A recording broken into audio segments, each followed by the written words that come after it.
ladies, and welcome to another amazing episode on House and Home. I hope you all had a good weekend. If it was a sad one for you, our prayers are with you. The weather has been very unpredictable lately, so when you go out, make sure you carry a raincoat with you or an umbrella just in case. Coming up on our show, we talk to Junior Muli and his team down at the Port Moresby Nature Park, and we feature a beautiful shop down at Unity Mall. Brianna, the lovely lady who looks after the shop, tells us an interesting story about the baskets from Imbongo. Hello everyone, and thank you for joining me on this week's episode of House and Home. My name is Lydia. First up on our show, I'm sure you've all heard of the beautiful Mrs. Metal Mefeae Piokole, who recently opened her retail shop called Talis Pharmacy. Here's her story.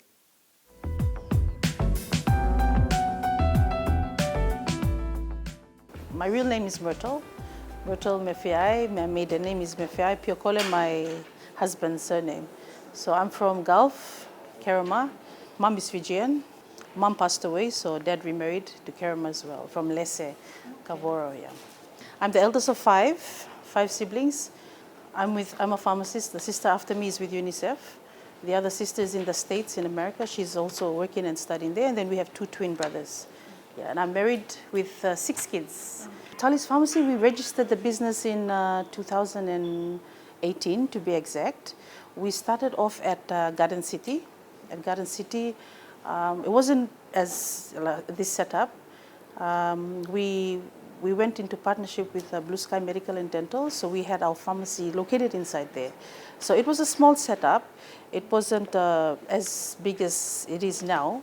So 2018, 19, 20, and now 22, I decided to open it up, advertise it, and make it like it's a retail setting. Okay, the first person is my husband.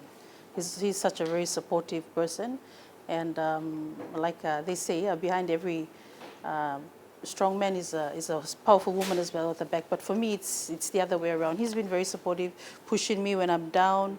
He tells me, don't give up. You know, if you know how to drive a car, then you can do anything. So first credit goes to my husband. The second one is to my business partner, Sarah, Dr. Kiniafa. So Dr. Kiniafa and I both went to school together at medical school. She's a dentist by profession, and I'm a pharmacist. So both of us, when, you know, it was a bit challenging going throughout, but time me meet him, she had the same passion as I did. We were not only in it for the business and for the money, but we wanted to serve the community, yeah. Because she did go one time, before she did her dentist business, she went to get a quote from a dental company to buy a dental chair, so she could start it. And time I'm going, oh man, my goodness, the quotation was very expensive. So she said, you know, as soon as she walked out the door, she told herself, I'm going to start my own, and I'll import chairs as well, so that I can empower my other dentists who want to go into business and getting the chairs at an affordable price. So she had the passion to help her colleagues, to help the people. You know, you have dental problem. Yeah. There's a lot of cases out there, but people can't afford to go to the dental clinic. It's quite expensive. And then to go to the government, they only get maybe the first 20, and you have to go so early in the morning, and they see that much. So Kinafa was so when we both met, we just clicked on, and then we decided, let's do it. I go into the pharmacy, you come in with the dentistry, and we merging as one. Yeah. So those are and apart from that, my family as well. They've all, my parents. So, you know, I come into work being a mother of 6. Basically, all my kids grew up with them. So I hardly had time being a mother to raise them up. So mom and dad too has been very supportive, yeah. We have 8 staffs. We have a nurse. We have a dispensary assistant, the one that you see at the back. And then there's a cargo, the 2 cargos, 2 security boys. So basically most of them were my staffs from Johnson's Pharmacy. So Olgata Bianimi Kam, Talis Pharmacy, so we're all here together. So we have 8, including myself is 8. Yep. We have a nursing service.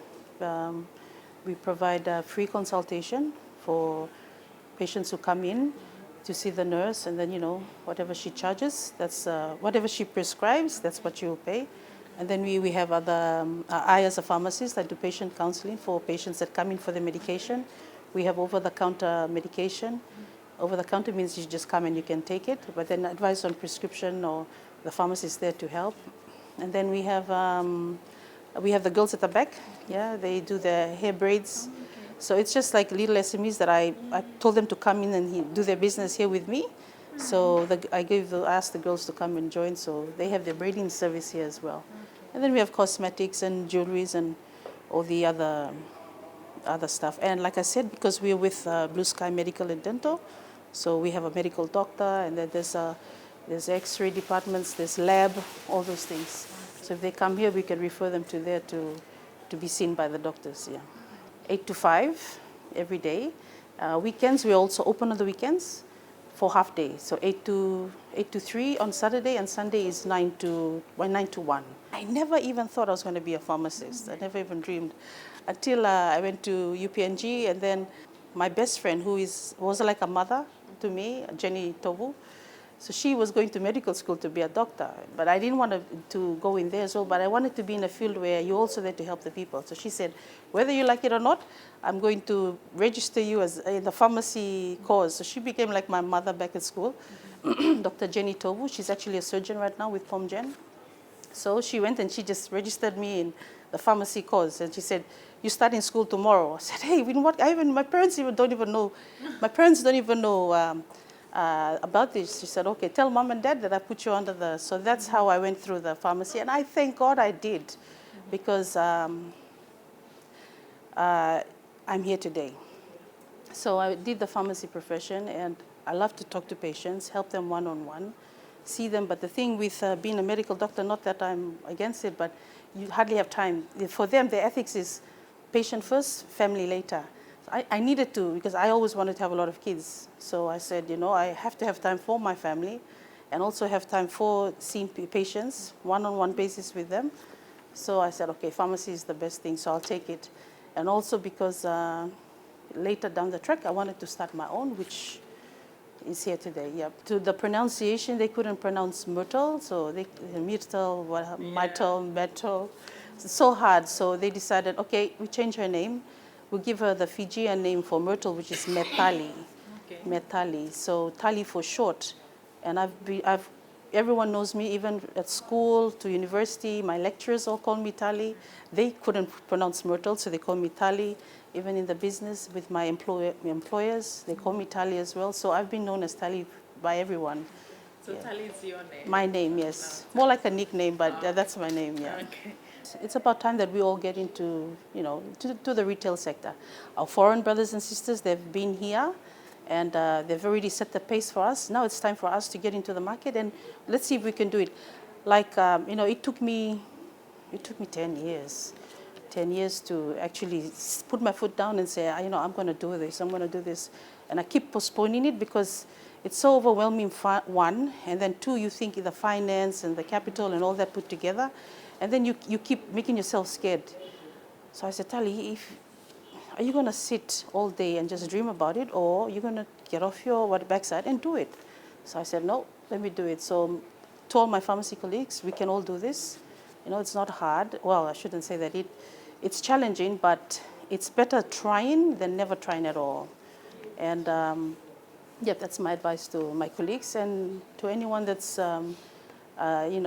sitting there thinking, not only in the pharmacy business, but with any other SME business, or you thinking of being an entrepreneur, you go for it.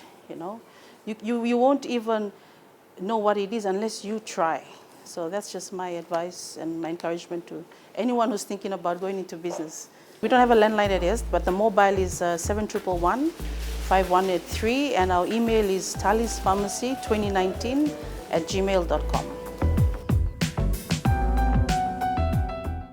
Congratulations, Metal and your team on your establishment, and we wish you all the very best in your future plans. Well, viewers, Tali's Pharmacy is located at the Unity Mall. If you don't know where Unity Mall is, they're located around the Waigani Central area at Steamship's compound. You're watching House and Home. Please stay tuned. We'll be right back.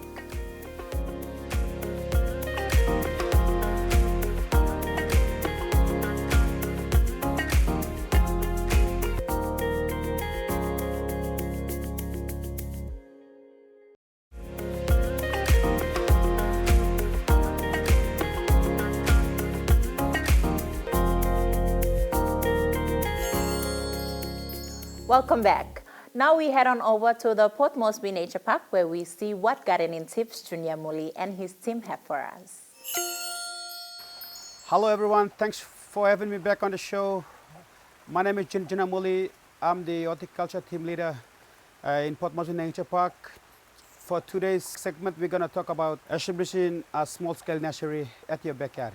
In front of me, as you can see, is some of the tools that you will need to set up a nursery. First thing first, before you consider all those, to set up a nursery, you have to understand the full function of the nursery. Nursery is a place where we used to propagate plants from different sources. All the plants that we propagate usually starts from seedling. As you can see from here, we got it from the two sources, which are from the cuttings or the rhizomes, or we got it from the seeds. Aim of the nursery is to produce healthy plant seedlings to go out to supply to the gardens or wherever to plant the trees. We choose the best soils. We give the best irrigation treatment. For the site selection, it has to be in an ideal location where the landscape must be very flat, surrounded by the windbreaks, so it cannot be disturbed. Here is some of the tools and equipment that you will need. We have the medium for raising the plants, like the compost here, as well as sand. Sand is for raising the cuttings. All the cuttings goes through the sand, and then we grow it to become the mature seedling for transplanting. As well as all the seeds goes into the potting mix to raise it to become plants. And also we have some materials that you require. You have the poly bag, you have the scoops for digging. Also you have some of the chemicals that you will need to maintain the quality of the nursery. You will use the chemicals such as fertilizers, all sorts of fertilizers, all sorts of pesticide, and all sorts of herbicide to control the weeds.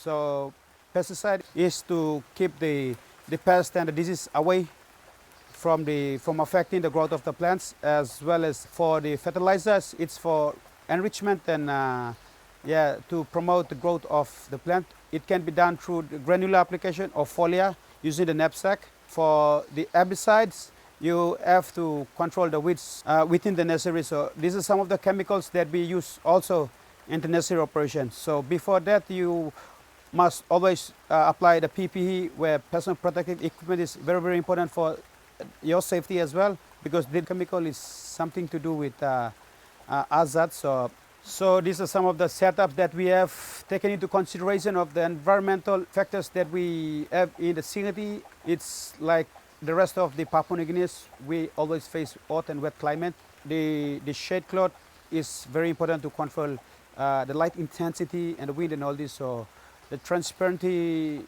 level of the shade cloths, especially in Nature Park and in the lower regions of Papua New Guinea, we consider more than 75% shade.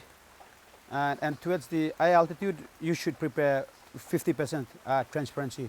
That is to ensure optimum amount of sunlight and humidity. The nursery setup, it has to be at a flat area where you would you try to maintain the position of your seedlings, because once it's unbalanced, it's going to affect the growth of the plants, which is it will give you an abnormal result.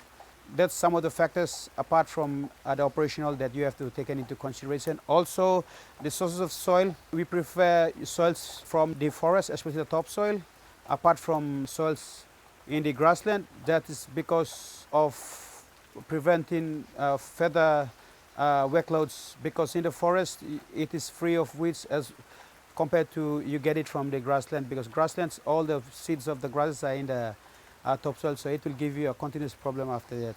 Also, soils have to be loose and friable in order for the plants to establish its roots effectively.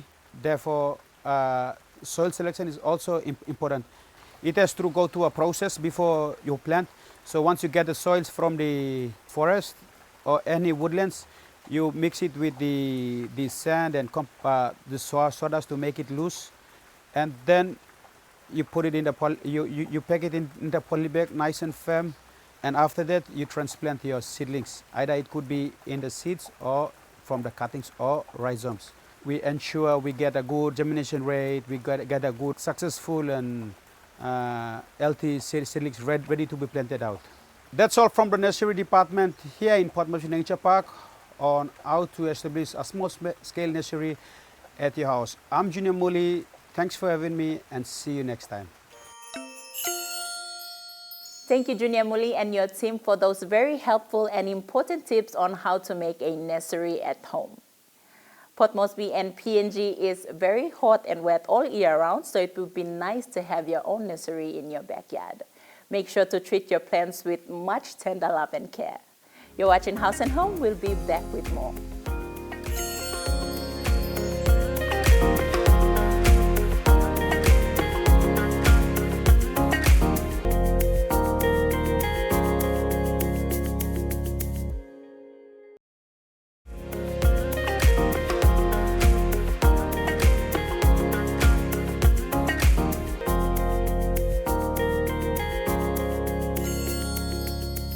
Hello and welcome back to the show. If you've just joined us, my name is Lydia and you're watching House and Home. Our next featured story is one that will fill you with joy and pride as a Papua New Guinean. Imbongu Basket is a nationally owned social enterprise that aims to provide a safe and economical option for the basket weavers in Imbongu district. It also aims to use its profits to invest in projects of its choice within Imbongu. What's unique about this social enterprise is it profits for a purpose, and it is a double win for the people of Imbongu district. So without further ado, here's Rihanna to give us more insight on this story. Okay, my name is Rihanna and I am from Western Islands. How I came to the shop, I finished from college and then I applied, waited, there was no result, so I was at home and the shop owner is my cousin, so she came and asked if I'm interested to take care of the shop, and I am here. Well, we sell baskets. All these baskets are from Imbongu in Southern Islands. That's the first district when you leave Southern Islands province. So we sell baskets, different types, size, shape, and designs. Well, some of our baskets here are named and we have their tags here. This is called Pembo basket and it is named after the guy who weaved this basket. So all our baskets here, different baskets, is different weavers, as different weavers. They have their stories and name attached to it. These are the tags that you'll see on our baskets with their stories. Well, the owner, my cousin, she was at home and these old guys really old. He came with bags full of baskets. They threw it away and they asked, we don't know where to sell our baskets. And we have this product here, but we are lost. Can you help us? Do something. So that's when she came up with the idea of selling the baskets for the people of Imbongu.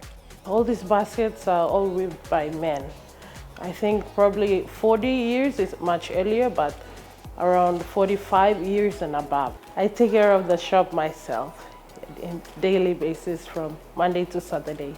We've been online for 3 years and this is our first shop, and we opened last year, June 10. So next month, June 10 will be our first year in operation in this Unity Mall.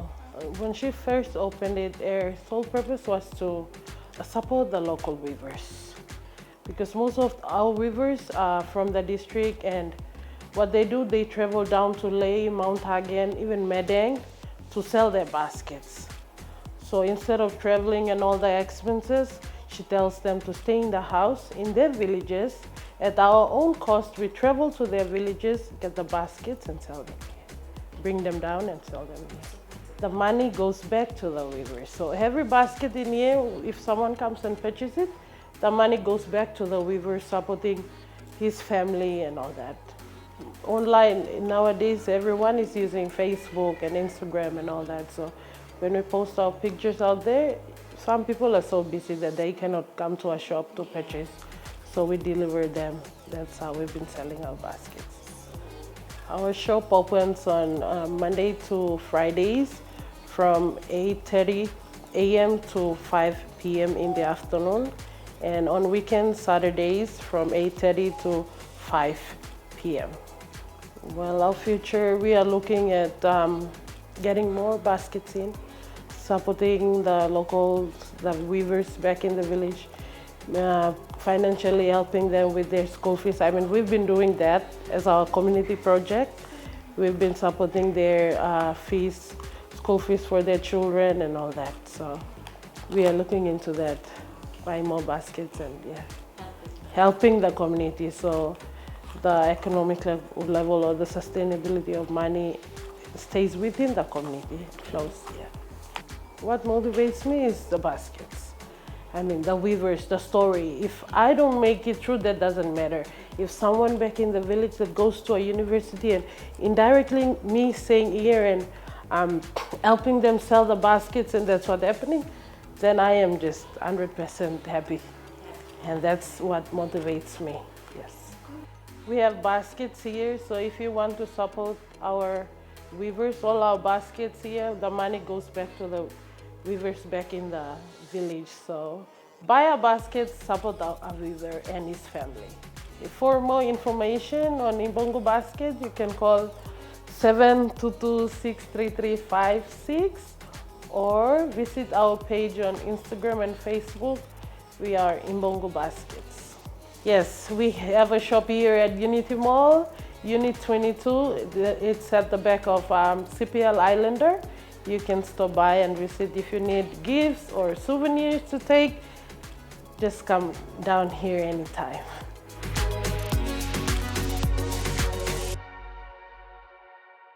Well, there you have it, viewers. If you buy a basket from the Imbongo Basket shop down at Unity Mall, there is a story card that comes with the basket that will give you more information on the origin of the basket. You're watching House and Home. Please don't go away. We'll be right back after these short messages.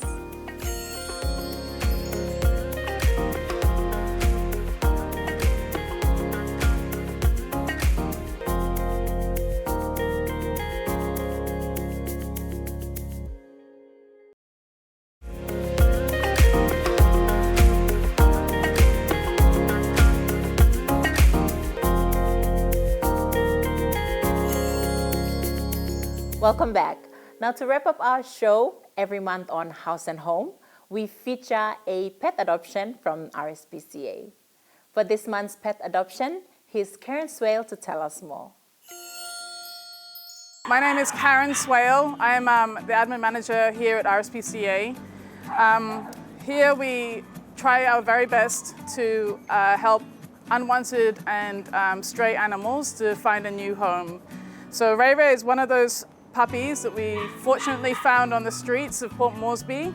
She really needs a home, so if anyone is really interested in adopting a puppy just like Ray Ray, they're more than welcome to come down and inquire at RSPCA. Ray Ray is about 7 months old. She is a mixed breed because we can't determine her breed as we don't have the equipment to do DNA testing. But Ray Ray is very playful. She'd be more suitable to a family that had teenage children and or a young couple that are looking to add to their family. She's not very good with smaller kids because she gets too excitable. So she'd be best in a family that have a lot older kids. Ray Ray was found on the streets around Hanuabara, and she's been with us ever since she was a really small puppy. So the best thing for her right now is to find a new home and be trained and looked after and loved. Also fed well. As you can see, she's been fed very well here at the moment, but she would really like to have a new home. So Ray Ray has also been vaccinated up to the age that she is now. So she's been vaccinated for her annual vaccination. She's also had her preventative treatments. So she, at this age, she needs another 2 preventative treatments for the year, and then she should be okay for the year. She will need it again next year, so then you'll have to bring her back for her appointments. We do provide all of our shelter animals medical cards, so we also have them on our record once they get adopted, and we can keep track of their vaccination due dates, and we'll be able to inform you once you adopt a puppy or a dog from us.